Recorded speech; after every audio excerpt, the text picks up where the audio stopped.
Bonjour à tous et bienvenue sur ma chaîne YouTube. Je vais vous demander de vous abonner et de mettre un pouce s'il vous plaît. Aujourd'hui, je vais vous présenter le dernier livre de Laurent Oberton qui s'appelle Éloge de la force, renverser l'histoire aux éditions Ring, 220 pages.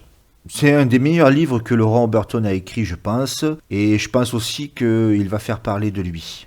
Le format est assez original puisqu'il y a une interaction comme si quelqu'un nous parlait. Laurent Oberton commence par nous poser une question. Courir, consommer, produire, payer, te divertir, est-ce que tu es satisfait? Est-ce que tu es fier de ton visage? Tu n'y peux rien, tu as confié ta vie à Big Brother. Tu es devenu virtuel. Big Brother, ça veut dire le grand frère. C'est emprunté du roman de George Orwell, 1984, où on l'emploie pour désigner les institutions. Si l'État était un particulier, il serait en prison. Chômage, pauvreté, assistanat, guerre des communautés, tu as cru que le légal était synonyme de légitimité. Tu es né en captivité et rendu dangereusement idiot par les médias, l'éducation nationale, le divertissement, la consommation et la publicité. Les Chinois arrivent à construire un hôpital en 10 jours et nous, en 40 ans, on n'est pas capable de construire des prisons pour enfermer la racaille qui tue nos gosses. On te prend pour un pangolin. Le problème, c'est l'État et ta servilité. Donc tu fais partie du problème.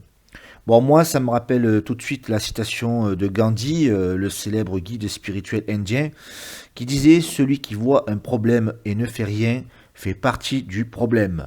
Laurent Oberton fait une description très poussée de notre domestication, avec l'exemple du toutou à sa maman. Et là, je vous dis, c'est un pur régal. La peur est le gardien de ta prison mentale, cette peur du monstre du placard pour un gosse. L'aveuglement des gens est un déni de réalité. Et là, je vous conseille le livre de François Bousquet, Courage, qui décrit comment sortir de cette peur.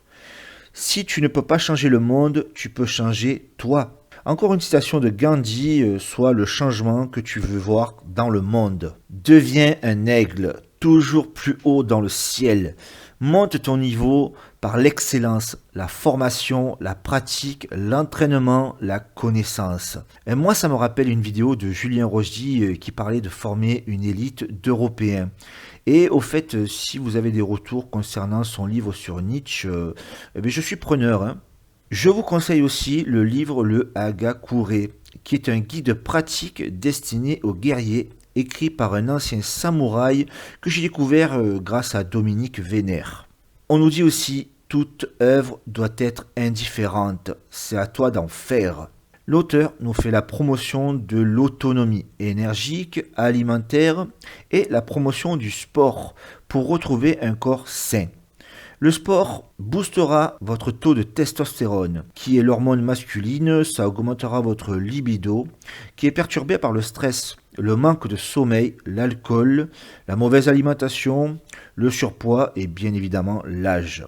Il nous fait aussi la promotion du monde de vie rural, le survivalisme, être enraciné, et je vous conseille le livre de Simone Veil, L'enracinement.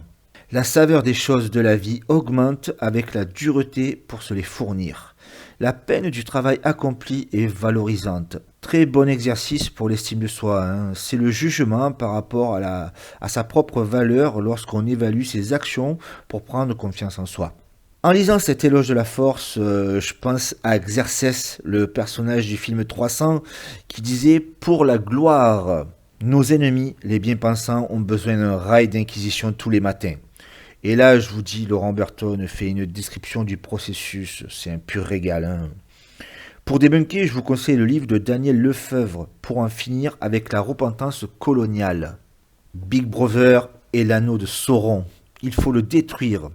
Hercule a réalisé 12 travaux, toi, ton seul travail, c'est celui-là. Les Français doivent se parler, retrouver des liens, le contact. Vous n'êtes pas seul. Clairement, il faut se regrouper pour se communautariser. Il ne faut pas se justifier devant les accusations de racisme. Nous ne sommes pas coupables. Nous devons arrêter de chercher à convaincre les opposants qui utilisent cette vieille technique soviétique. Pourquoi chercher à être aimé par nos ennemis? ces escrocs. Pratiquez l'indifférence envers ceux qui vous méprisent. C'est la défaite individuelle qui amène la défaite collective. Deviens quelqu'un avant de changer les choses. Lisez Gustave Le Bon, Psychologie des foules.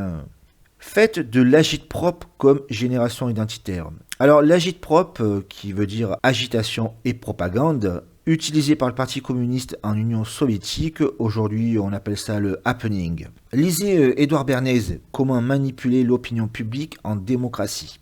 En conclusion, pour pas spolier le livre, je parlerai pas des 20 dernières pages qui décoiffent. C'est du raid pillage intensif. Ce livre me fait penser au film Fight Club avec le discours de Tyler Durden qui détruit toutes les croyances de notre société. Je pourrais dire aussi que j'ai pensé à Jordan Peterson, 12 règles pour une vie. Vous savez, la petite voix dans notre tête qui nous conseille notre conscience. Et puis il y a plein de clins d'œil à Homère, célèbre poète grec antique, en citant des personnages de l'Iliade et l'Odyssée. Il y a aussi des passages du Seigneur des Anneaux et de Matrix. On vous encourage à créer des initiatives comme des clubs ou des blogs, créer des structures ou rejoignez des structures. Il y a Casapande en Italie qui a donné le baston social, mais ça n'a pas marché en France, trop radical pour la France. Sortez du groupuscule, des caricatures, noyez-vous dans la masse, faites des choses sans rapport avec la politique, faites du culturel. Imaginez une fête du cochon avec un concert viking et un combat de Béour. Combien de chances de trouver des indésirables? Une dernière chose, si vous votez RN ou rejoignez un groupe, une communauté, parce que vous voulez seulement garder les allocs, le chômage, les HLM pour vous, ça ne marchera pas, c'est du médiocre, du cassos. Posez-vous bien la question les amis. Et aussi, personne ne fera rien pour vous si vous ne le faites pas vous-même. Si vous ne vous prenez pas en main dès maintenant, c'est que vous êtes des médiocres. Et vous méritez le respect que nos adversaires nous donnent. Je tiens à saluer mes amis de l'ECP, les Braves et puis toute forme de communautarisme. En ce moment, il y a le collectif Teuz qui bouge pas mal. Gros soutien Rémi, écoutez les artistes de notre camp, soutenez-les. Je vous laisse en musique avec un morceau de Teuz. À très bientôt pour une prochaine vidéo.